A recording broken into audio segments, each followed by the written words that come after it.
is a type of arthritis that can affect anyone. It's caused by a buildup of uric acid in the blood, which often impacts joints, especially the feet.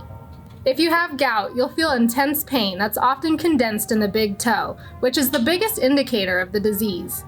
You have an especially increased chance of getting gout if you are middle-aged, postmenopausal, drink alcohol, use diuretics, or have conditions like high blood pressure, kidney or thyroid disease, diabetes, or sleep apnea.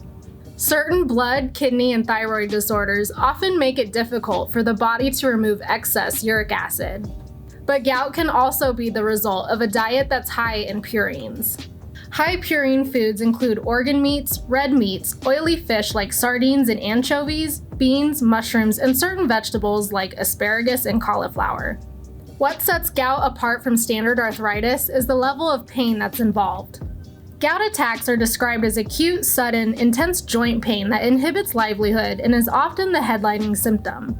Standard treatment for gout often includes anti-inflammatory and corticosteroid medication. But did you know cannabis can help? The body's endocannabinoid system plays a huge part in tackling joint pain. Cannabinoids and terpenes play a big part in alleviating the inflammation and intense pain that plagues gout sufferers. And research has also shown that CBD is a promising option to incorporate for pain and inflammation treatment. Gout is one of the more painful types of arthritis, which is why having access to effective and low-risk treatment options such as cannabis is so important.